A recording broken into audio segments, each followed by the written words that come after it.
Welcome into the Locked On Knicks podcast. Gavin Shaw, Alex Wolf. Fantasy basketball tonight in Philadelphia. It looked pretty good for the New York Knicks as Tom Thibodeau got desperate. He tried that lineup we've been talking about, and it worked out pretty well, Alex, as the New York Knicks came back from a 12-point deficit to win the game.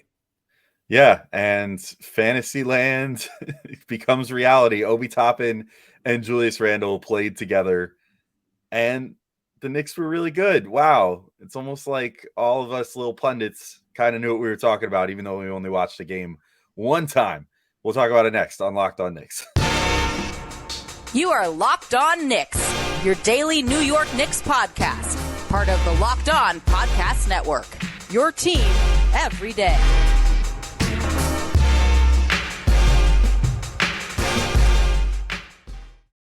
Our Locked On Knicks, and today's episode is brought to you by PrizePicks. First-time users can receive a 100% instant deposit match up to $100 with promo code Locked On. That's PrizePicks.com, promo code Locked On. And we wanted to thank you for making Locked On Knicks your first listen today and every day. I know someone in the comments said at some point that's a little presumptuous of us. Well, that's too bad because it should be your first listen every day. And we're now available on all platforms, and that includes on YouTube. So check us out there if you haven't already. Comment. Throw us a subscription. You know what the pinned comment on this video is going to be, Alex? It's very simple. It's going to be, do you like fantasy basketball? So answer yes or no on the pinned comment. But who's talking to you? I'm Gavin Shaw, a play-by-play broadcaster. He is Alex Wolf, editor-in-chief of the Strictly the Greatest Knicks website out there. This is Locked On Knicks, and this is a big win for New York, 106-104, possibly saving Tom Thibodeau's job in the process. Is that a good thing? We'll talk about that a little later on. But for now, Alex, I got to leave the floor for you because as much as I was on this bandwagon, man, you've been driving it around the country, just doing loops, waiting for a chance to speak your part. So you earned it tonight. Go in on this lineup, leading the New York Knicks from the brink of defeat to the joys of victory. Yeah, well, so of course this lineup that brought the Knicks back from, like, I forget what their lowest point was, 15 down, something like that, to winning the game was Obi Toppin, Julius Randle, no center. What? No center. Oh, wow. My goodness. And it worked. I didn't even know you're allowed to play like that. I know, they didn't throw the flag. They didn't tee up Tibbs for throwing a lineup out there without a true center. The Knicks didn't get penalized. It didn't throw them instantly into the penalty. Nothing. It was very bizarre. I thought that must have been a stipulation based off how the Knicks have operated for the last 3 years. But then, they managed to have Jalen Brunson, RJ Barrett, and at one point Evan Fournier, but the lineup really did not look great at that moment because of Evan Fournier, as much as I hate to say it. Subbed out Cam Reddish for Evan Fournier, and then suddenly this lineup was cooking with gas, brings the Knicks all the way back. The things that most stood out to me, because hopefully I very rarely say this. A lot of times we talk about games where I'm like, you know what, if you listen to us talk about it and you didn't watch the game, a lot of times I wouldn't say you need to really watch it. I would encourage people to go back and watch this game. Like, if you didn't watch it, or even just go find the fourth quarter somewhere and watch it again, because the way that this lineup learned on the fly, which first off, I think is kind of a detriment to Tibbs. It looked obvious that these guys were not used to playing together that often. And they should be practicing all the time, getting ready for a situation like this. But it's been so obviously not a priority for Tibbs that it took them a minute to kind of find their groove. But once they found it, they were beautiful on both sides of the ball. And that was the best part. This has always come with this caveat of Tibbs always says it, or at least implies it, that if you don't have a rim protector out there, you're basically useless on defense, and there's no way they're going to be able to defend. And that's where, I've been saying for a while, I literally did that solo pod yesterday where I talked about some of Tibbs' issues. And I was like, look at teams like the Warriors. They buck convention. And I'm not saying that the Knicks have a talent level of the Warriors, but sometimes you got to try something different, to unlock something, or just to add a wrinkle to your team that can throw another team off. And the Knicks never have wrinkles. They're starch pressed. There's nothing different about what the Knicks do most of the time. And they changed that in this game. And this lineup held its own on both sides. On offense, they were 5 out, working the ball around the perimeter. And then basically what would happen is every time it would hit a guy that had the defense a little bent, he then had the option of, okay, do I shoot the three or do I put it on the floor and go inside? And it worked to great effect. And then if the defense would crash on that guy, then they could kick it back out to another shooter. A lot of times that was Obi Toppin. He hit some very clutch threes in this game that basically won the Knicks the game. Cam Reddish put the ball on the floor a few times and drove it inside and basically won the Knicks the game that way too. Like there was just so much good going on in this game for the Knicks on offense because of this lineup. But then on defense, Randle stepped it up on the rebounding. And I talked about this I feel so like vindicated because I just did a whole freaking segment on this yesterday. Like Randle stepped it up on defense, started boxing out more and fighting for boards instead of looking and like chasing the board when Mitch is boxing out. And that helped him in that respect. Granted, like Paul Reed is not like the end all be all, whatever. Like he's a fine player, like, but cool. He did it. He's a pretty big player. Like Randle went up against a center of some sort and made it work. Right. And then Obi, as far as the rim protection goes, he wasn't like stacking up blocks like Mitch or something, but he was, because he's so fast and so able to get into position quick, he was doing what we've seen from him in various scenarios, like throughout his career, where if he's in a rim protection scenario, which is so few and far between that we ever get to see it, he is good at shifting in really fast and then getting vertical quick. And, at least altering the shot enough to make a guy say, oh crap, I can't just get an open layup now. And he's not going to get the blocks like crazy, but he did enough to deter things at the rim. And lo and behold, the Knicks had a huge turnaround in the last like 6 minutes of this game and managed to win it. I'll throw it to you now. I'm so sorry. That was such a long rant, but like I literally just ranted about this for like 9 minutes on the solo one yesterday. And I'm like, it's just crazy seeing it happen. And it all played out exactly like we've been talking about for months. No, it was warranted. We've been waiting for this night. This was your night. But I'm in total agreement, especially defensively, because my argument, and I can't remember when it was probably something like a week to like a week and a half ago. We had a conversation about this lineup, and I was saying, look, where it's going to work for you defensively is the fact that you have no safety net. You hear it talked about with Rudy Gobert all the time, where it could basically be termed the Gobert effect, because it happened in Utah and it's happening right now in Minnesota. When you have a great defensive center, especially in the regular season, there's a tendency to be a little lax. He's like, all right, if I get beat, I have that insurance behind me that dude is going to be there to alter the shot. Mitchell Robinson isn't Rudy Gobert, but he gives you a little bit of that feeling. We've seen the Knicks, unfortunately, playing with that in mind all season long. When you don't have a rim protector in there, everyone is scrambling and fighting that much harder. That shouldn't have to be the case, but it does feel that way at times. And maybe part of it was the deficit. Maybe part of it was just there was a feeling of desperation in this game. Tibbs, after years of being just the most stubborn man on planet Earth, like honestly, we joke about the religion of the board.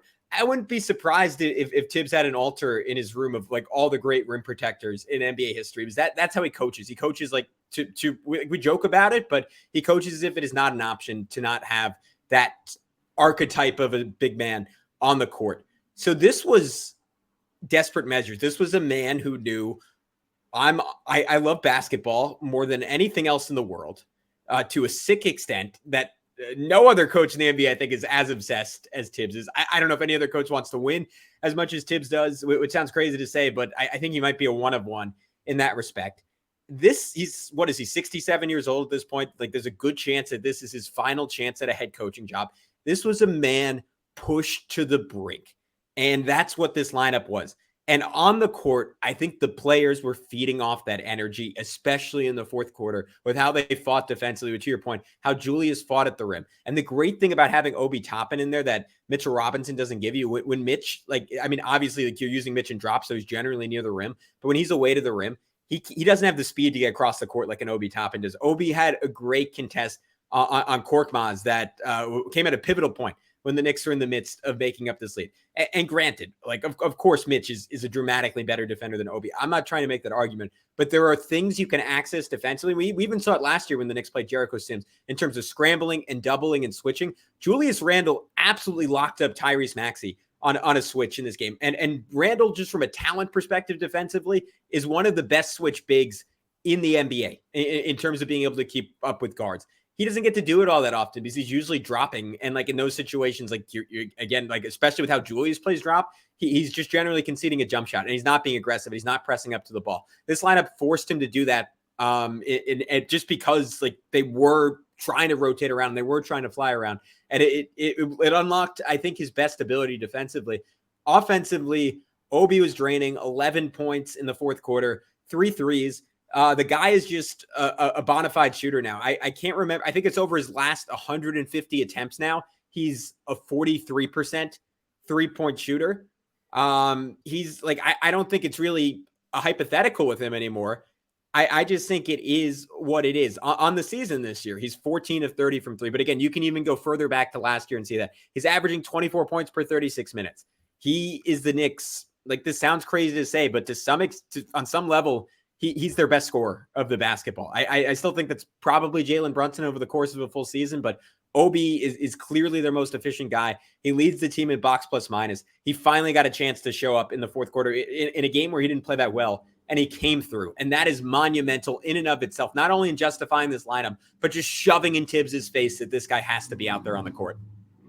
Yeah, I'm with you. And you know what? There's some things maybe to try to bank on in the future. I want to keep talking about this lineup in a second when we get into our next segment. First, I got to just remind everybody that today's episode is brought to you by PrizePicks. And let's see, I'm going to be at the game tomorrow against the Celtics.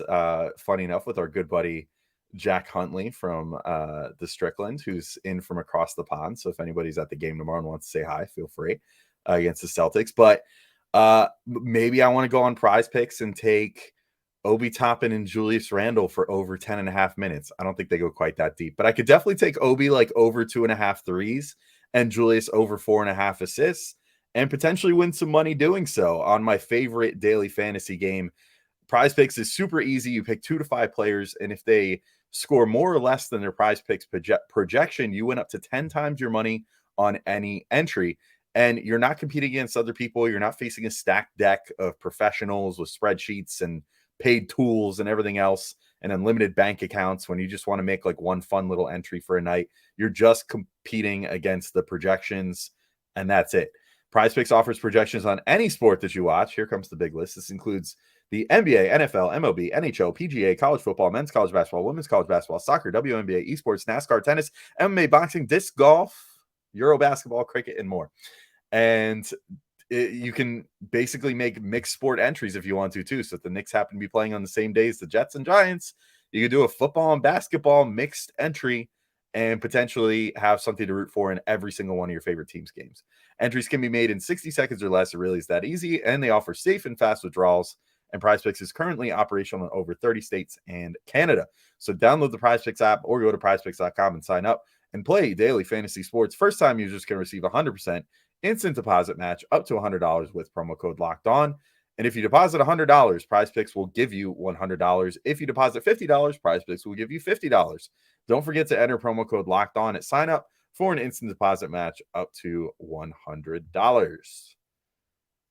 All right, and we're back to continue talking about this magical night. It's like we all got transported to Disney World for a day. The most magical place on earth is an arena where Tom Thibodeau decides to make a freaking change for the first time in his life. Obi Toppin and Julius Randle. Gavin, to your point, I want to just quickly like riff on what you said, and then I'll try to keep it short for once because I ranted so much in that first segment. But like, I'm with you. Like, I think that Obi it was important to see that Obi got to work through struggles in this game because I really didn't think he had a great first half either. And he came like big time through in the second half. Alex, I got to note real quick. And remember, in that first half, Tibbs pulled him after about 5 minutes on the court. So it didn't seem like that was going to be the vibe of this game. Exactly. And so then for him to get that chance to get 11 minutes and 41 seconds out of a possible 12 in the fourth quarter and get the opportunity to then score 13 points in the fourth quarter to like completely dominate and lead the Knicks to a win. Huge stuff. Like, and maybe Tibbs turning a corner. I don't know. You know, I think that's all what it's going to come down to. We'll probably touch on that more in the third segment because we want to keep the good vibes to start with here. But like, these are things we're going to have to see consistently. Like this game for Tibbs is almost like, you know, a player like this is like Kemba Walker scoring 46 last year, or however many points that was, right? Like anybody can have a good game in the NBA, but the great ones, whether that's players or coaches, put together great stretches, great seasons. Like I think today could be the start of like maybe a 20 game evaluation window for Tibbs or something. But like playing Obi and having faith in him is a great start. It is maybe a smidge concerning that it took almost playing the whole fourth quarter for him to get up to 20 minutes for once. But you know what? I'll take it. Like however it comes. Like if you could start consistently getting Obi at least 20 minutes, that's a great starting point because he's obviously ready and all he needs is an opportunity. And as we saw the end of last year, like a less pressure cooker situation, not in terms of big moments, but in terms of him feeling like he's comfortable to stay on the floor and that he's not going to get pulled for one mistake or one, UFO 3-pointer. That's what Obi needs to succeed. And hopefully this was an eye-opening experience for Tibbs in that regard. I'm not going to hold my breath till we see more of it, but I really hope that that's the case. Yeah, I think my fear here is the extenuating circumstances of this matchup. Do you get those minutes if Mitchell Robinson isn't hurt? Do you get those minutes if Joel Embiid is healthy?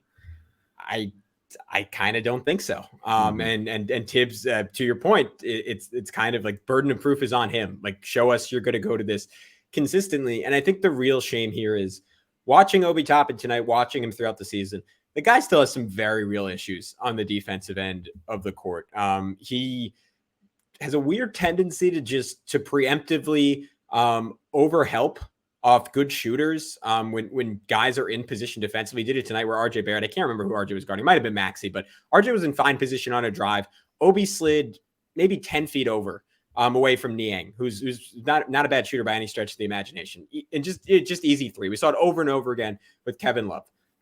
Where this trips me up with him with that being a reason for not playing Obi is, as we know, Julius has the same issues. And Julius, especially in the first half of this game, he was a disaster on the defensive end of the floor. He was taking weird gambles, like was falling asleep. I'm sure you touched on it last pod, but we've seen a real regression from Julius the last few games. And I thought playing in that small lineup brought out his best tendencies. But when he continues to play in the Knicks traditional starting lineup, I think we're going to see a Julius. It's hard to say because we've had so many fluctuations, but probably a little bit better than last year, but closer to last year than 2 years ago. That being said, I think it makes a lot of sense to start Obi Toppin. Next to Mitchell Robinson, you get that extra bit of, not extra bit of spacing. You're talking about at least as far as like pretty significant sample size of the last 25 to 30 games, you're getting a 40% 3-point shooter instead of a 30% 3-point shooter. I think that just changes the geometry of the floor for the Knicks in a very dramatic way in the half court. And we know in transition scenarios how much of an upgrade Obi is, even over a Julius that's playing hard and playing with pace. It's no comparison between those two. And defensively, again, I just don't think there's a substantial difference there, despite Julius having far more defensive talent than Obi, because Julius very rarely actualizes that talent unless he's used in a more aggressive scheme, which Tibbs will not go to if Mitchell Robinson is the center. On the other hand, I think Julius is much better when Isaiah Hartenstein is in there and you get some real spacing. You have another passing big and you can get some creativity going. Do I think that's going to happen? No way. There were other rotation changes made in this game that we can talk about. Quentin Grimes got to start, even though he essentially didn't play the first half, or he did not play the rest of the first half after picking up 2 quick fouls and then kind of just got a token stint in the second and came on a couple of times for defense late.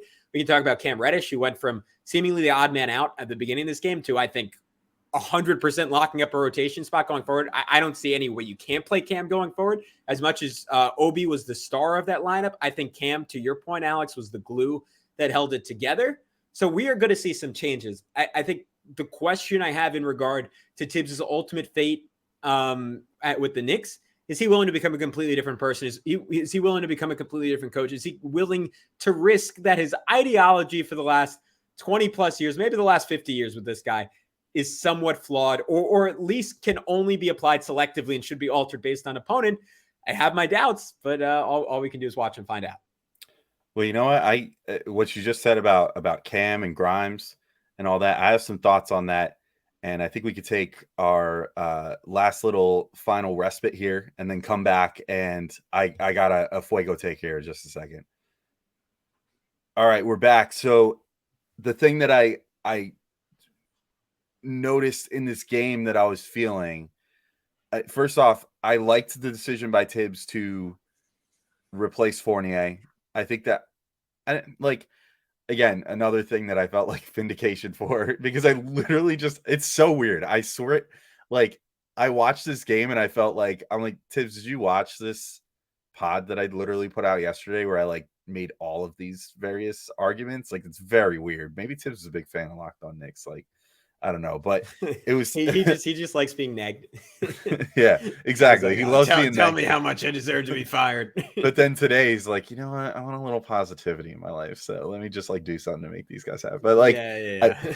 I literally talked yesterday about like Fournier does not make so much money that you should feel obligated to play him just because of how much money he makes. Like, I think Brunson is just over that threshold. Like, Julius Randle is just over that threshold. RJ is now over that threshold where it's like, nah, you're kind of paying those guys to be starters. Like, I don't know that you can really like pull them and not have the optics be bad. But there are plenty of 18 million a game, or sorry, 18 million a year, like 20-minute per game role players off the bench. Like, there's a former Knick on Dallas, and Tim Hardaway Jr. does exactly that on the exact same contract that Fournier has. And I think that's kind of like an ideal roadmap for Fournier's role with the Knicks potentially, is just like a bucket getter off the bench. If he could just start getting some freaking buckets at some point, because he can't really do that right now. But like, I liked the move to go with Grimes. However, I questioned the decision to go with Grimes specifically. Like, this is a guy that managed to get like, he was back healthy last game, allegedly, but only got like 2 garbage time minutes when the game was already lost. And you were just like, if he was healthy, like why wait this long? And then to start him in this game, I'm like, you're just kind of setting the kid up to fail. Like, ease him in. Like, my God, I know this is like Tibbs is like your favorite player on like the whole team, apparently. The guy that you like fought like super hard to keep out of like Donovan Mitchell trade talks or whatever. But like, ease him in. He's only human. Like, he's not going to come back after being injured for most of camp and like only played like a bit of one preseason game and then like was injured for the whole start of the season. He's not going to come back and be like, oh, I'm a super dynamic starter now, even if he feels super healthy. Like, you have Emmanuel Quickley, who like maybe didn't have his best game today, but certainly always brings something to the table, on both ends of the floor. You have Cam Reddish, who we saw play so well. Like, on the topic of Cam and Grimes, like you wrote in our doc here, because we were trying to think of like things to talk about. Like, should Grimes be the starter going forward? I actually think Cam Reddish should be the starter at the 2 right now. Like, what's the reason against it? He's playing the role perfectly. He's bringing intensity on defense. He's generating events. Like, he brings great length out there. Like, it creates a nice little tandem with him and RJ where they're both like pretty strong, pretty long, can defend 2s and 3s. Like, Cam can shift down a little bit and defend a 4 if you need him to. Like, there's a lot of versatility there. So I like what Cam's bringing to the table. I would start him right now, which is wild to say, because if you want to talk about stuff that we held evident like 8 games ago, like before the season started, like we thought the Cam Reddish was going to be out of the league like after this year. Now I'm like, nah, you know what? Start him. Like, he's fully embraced his role. He's thriving in it. And like, if you can get that, just he's almost like having, in many ways, another player like Obi Toppin out there on offense, and that he's a guy that you can get it to. And right now, he has 2 things on his brain: it's shoot the ball or put it on the floor and drive. And that's all he needs to do. He's not doing all the like freelancing and like trying to like be Paul George or whatever anymore. He's kind of just like, oh wait, this works. Like, I'll just shoot and get to the rim and use my acrobatics around the rim, and that'll be great for me. And it has been, and I've been loving it. So like, I think it's worth rewarding him. Like, ease Grimes in a little bit. Like, that's the guy that you should just be given like a few minutes, but you don't necessarily have to throw him out there to start the game and put that pressure on him right now. Like, just bring him off the bench. I don't know. I don't see any problem with that. I think Cam should start, but I'm curious what you think about that. Yeah, a couple of things. I think the reason Tibbs started Grimes tonight was because Harden and Embiid were out, and he knew Maxey was going to be taking like pretty much every shot for Philly. And he's like, all right, well, I finally got my precious toy back, to your point, like the best perimeter defender on this team, and it's not really close. And he wanted a chance to go out and use it. And to the point you made, and the point people made to me on Twitter when I was saying like, oh, I can't believe he only played 6 minutes. Like, he did look a little slow. Like, he probably does need a little bit more of an acclimation period. So I hear that, and I think that's totally fair. As far as starting Cam, I think I wouldn't have any issue with it if you're also starting Obi and you get that spacing from the power forward spot. If not, I just don't think there's enough shooting out there to justify starting him over Quickly or Grimes. I think you need an absolutely elite gunner at the 2 guard spot if you're trying to like force mesh RJ, Julius, and Mitch, who are all living by the paint. And I think offensively, you're not doing Cam any favors playing him with Mitch versus Hartenstein, or as we saw tonight, where he looked totally unleashed, like playing it with the 2 power forward lineup with that spacing on the floor. I think Cam is the kind of driver where he is, he can't, like, obviously there are very few players in the league who can, like we see RJ struggle, but I don't think he's going to be hyper efficient if he has to fight through 3 defenders at the rim. I think he's much better off when they're spacing. And just because of Quickly's ability to weave in and out and kind of puncture small spaces, if Grimes isn't ready, I would make Quickly the starter for the time being.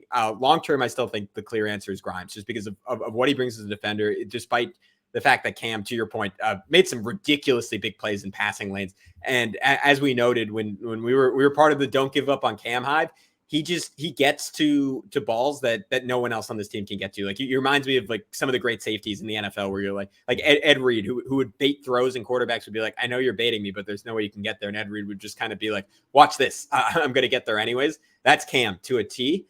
What Grimes brings in terms of consistency one-on-one and an ability to disrupt, and ability to strip the ball. I just think he's in a different category.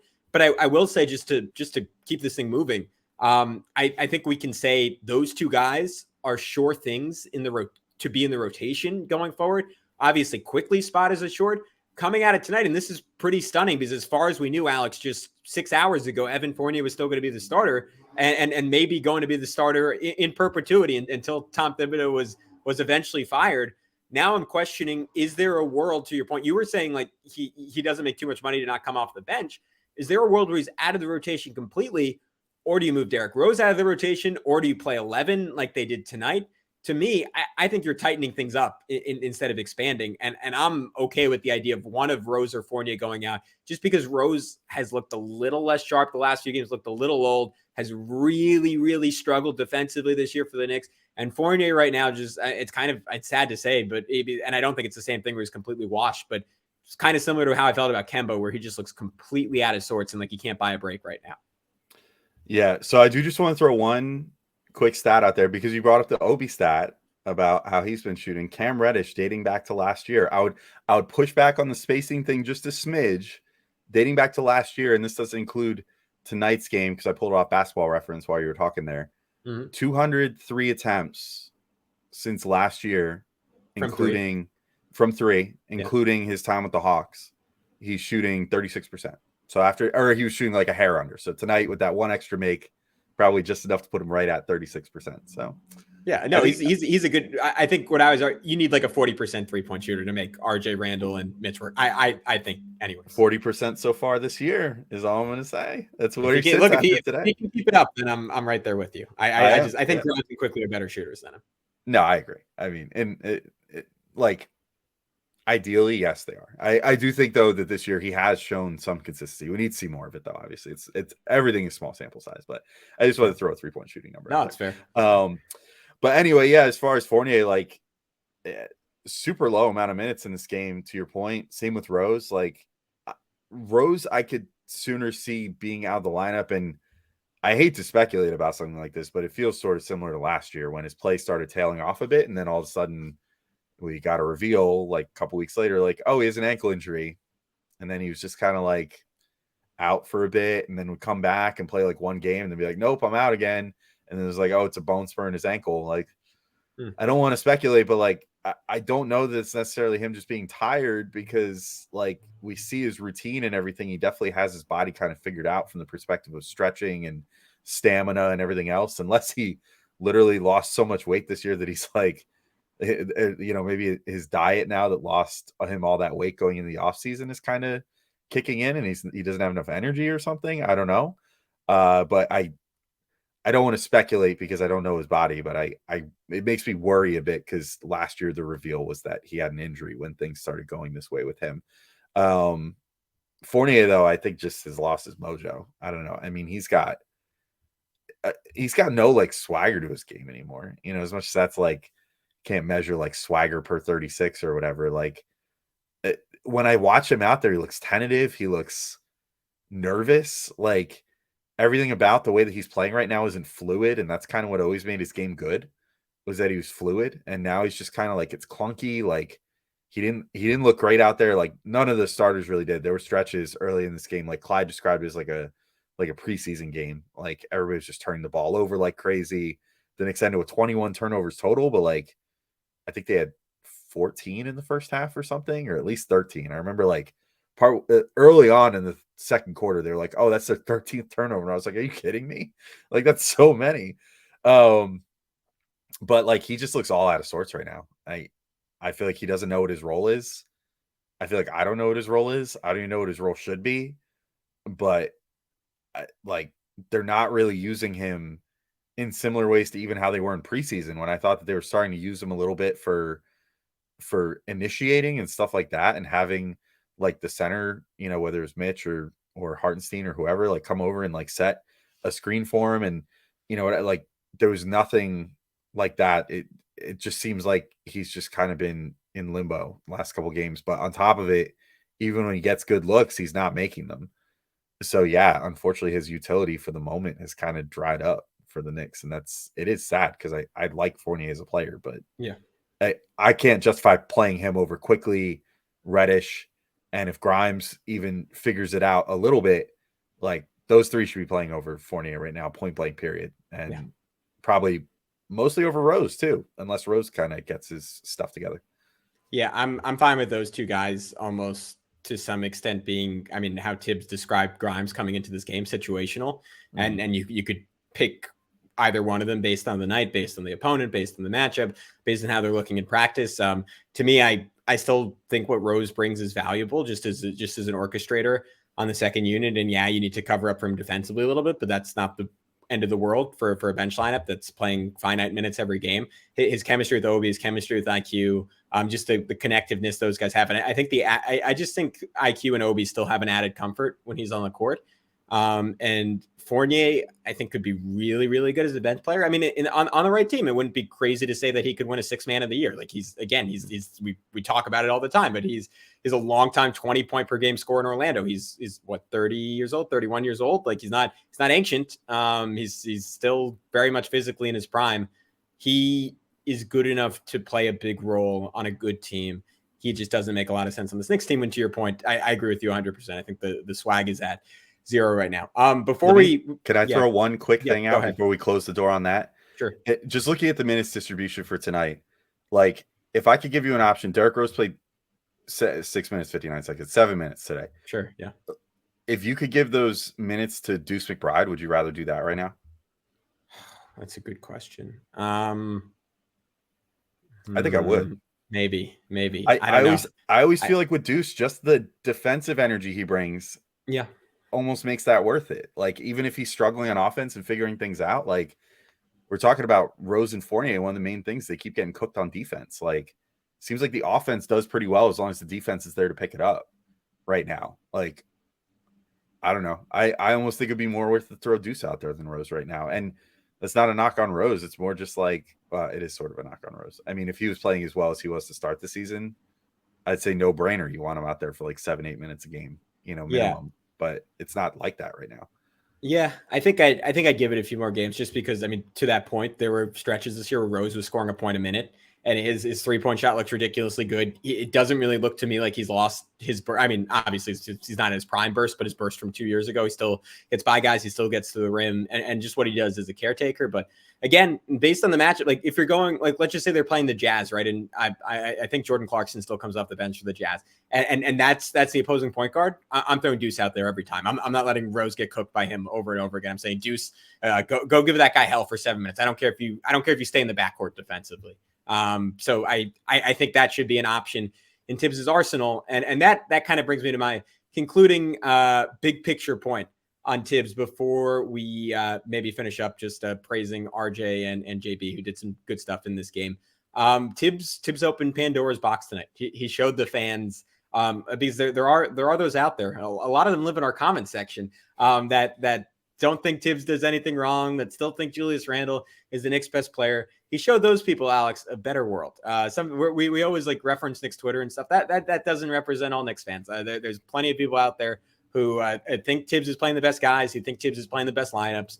Well, you see an example of that, at least on certain nights and certain matchups. That is not always true. And by doing that, if he goes back on this and he stops with the creativity, he stops mixing up rotations, he stops trying to find out what actually works on a night-to-night basis instead of having just one like dogma for every single night, that's it for Tom Thibodeau. I think if the Knicks lost this game, like that could have been it for Tom Thibodeau. It might have been done this early, because after Atlanta, this just would have been inexcusable. No Harden, no Embiid. I don't know how you get out of this one. And a team that just looked lifeless and disinterested and like they wanted to be anywhere else for most of this game, for the second straight game. He is on death row in terms of his coaching job. And I think he knows what he has to do to keep it. We'll see if he can actually do it. Yeah, I mean, it all comes down to, is he going to – we haven't really brought up, but the only reason that this happened today is because Mitch got hurt. Yeah. At least in my estimation, which hopefully Mitch is okay, because I still think Mitch has a ton of value to bring to this team. But Mitch got sort of undercut by, I think it was it Shake Milton on a rebound, got a little undercut, and he kind of landed awkwardly and didn't look like he twisted anything or whatever, but clearly his knee was bugging him. He came back in the game for a minute and then had to sub out and go back to the locker room and got ruled out with what they just called a sore knee. Hopefully it's nothing too serious, but that's going to be the biggest test. Once Mitch comes back and Mitch is healthy, do Obi and Julius see the floor together again? I would be inclined to say no, based off past returns. We saw the same thing happen last year when, the season opening game, Mitch was the only available center for the Knicks and obviously had his conditioning issues to begin last year. And Tibbs basically was like, crap, I got to go to Obi and Julius. And he did. And they basically came back and won that game for the Knicks. And then I think he played it one more game for a minute or two. Obi airmailed a three or something, or they gave up a 5-0 run. And he was like, nope, that's it. Done. Never going to do this again. Wow. Glad that we could say that that's fantasy basketball again for another year. So that's the big test for me. To your point, though, I think we should give RJ and Brunson their flowers here. I mean, the two leading scorers for the Knicks in this game, which is kind of funny, 23 points for Brunson, 22 for RJ. Obviously, the stretch run was owned by Obi and Julius and Cam Reddish, but those guys, Brunson and RJ, when the Knicks looked somewhat listless earlier in this game and they could have gotten blown out at any given moment, I thought those two did a great job to stabilize things. They were, the scoring presence that the Knicks needed when they were having a hard time finding that from anyone else. And RJ was efficient, 8 of 16, didn't shoot great from three. Nobody really did on the Knicks in this game. Honestly, they shot 27% as a team, which I guess is more of a testament to just how great of a triumph this is that they shot that poorly from three. But RJ couldn't get the three really going, but he managed to make up for it in plenty of other respects. Brunson, same deal, didn't shoot well from three, but managed to get to the free throw line a bunch, shot 8 of 9 from there, 7 assists. I thought that he played a really quietly good game. I looked at his stat sheet, honestly, and was very surprised to see those numbers there, because I didn't remember him being the leading scorer of the team based off how the game flow went for this game, but he just kind of quietly put it together. Did have some buckets down the stretch as well and some free throws and stuff. So shouts to those two. They really, I mean, they Obi and Julius brought it home as the front court, but those two kind of kept the Knicks in a position where they weren't down by 25 late instead of 12. So shout out to them. Yeah, I'm with you. Brunson is just a technician, and there is a certain just mechanical consistency to his game where he's on most nights against most defenses, he's going to find a way to get to the rim, and he's going to find a way to be hyper efficient there. I mean, just some of the angles he was finishing at, like he had just a running lefty banker on the right side. And I mean, maybe Kyrie, but there are just very few NBA players who have the variety he does around the rim with scoops, with overhand finishes, using the glass, swishing it in. He is someone, I mean, we say it all the time, but it's worth reiterating all the time. He's someone who's just mastered the game of basketball offensively, and especially around the rim, and especially as a scorer. He's fantastic. RJ, I thought this was easily his best game of the season that I've seen. Maybe I assume he wasn't good against the Hawks.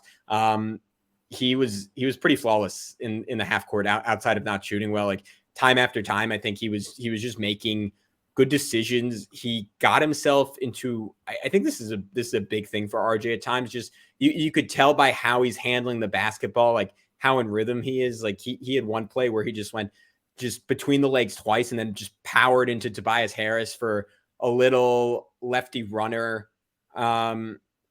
He had a really nice play in the early in the third quarter where he got a screen from Grimes and just spun off his defender, just sprinted to the rim, took some contact, like finished with a swoosh. It was patience.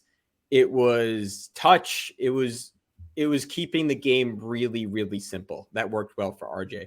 Where he had issues was a little bit defensively. There was another really bad miscommunication with Brunson. I don't know what it is with those two, but once a game, it feels like they just are not on the same page and they give up a wide open three in terms of whether they're supposed to switch or not. And then in transition, he had two different plays where he tried to score against a triple team, which he did against the Hawks as well. He made one, and then another one he badly missed when Grimes was wide open on the left arc. The game before was Obi jumping up and down like in frustration when he was completely open. RJ said he saw that stuff on film this offseason. He was going to correct it. That has to happen. That stuff is inexcusable. And I honestly, I think I'm sure you could speak to this too, Alex, just as someone who's played, I'm doing the Bill Simmons here, someone who's played pickup basketball their whole life. Like that brings down morale. And you just no matter how likable the guy is, and no matter how good of a person they are, you get frustrated when that happens over and over again, when you watch someone clang layups against three defenders and you're wide open from behind the arc. And especially when you're a shooter like Grimes, and honestly, when you're a shooter like Obi. So I think that has to be cleaned up, but overall, great night for RJ Barrett. And a great night for the Knicks and Knicks fans, and perhaps Tom Thibodeau if he decides to stick to this and it turns the Knicks season around. Or perhaps he'll look back on this as the night it all went wrong if he goes back to his old ways and gets fired in 20 games. So I guess we'll see. The real tests are yet to come, but this is a fun night to get to talk about. Hopefully there's more to come. So we'll be there for all of them. Thank you all for listening. And we will talk to you guys all soon. Like I said, too, I will be, if you're listening to this and you're going to be at the Celtics game, I'll be there with my buddy Jack Huntley from the Strickland, who's over from the UK right now. So if you want to say hey, send me a Twitter DM or something. You can come by. We'll say hello at the game. So till next time, though, thank you all for listening. Talk to you all soon. Peace out.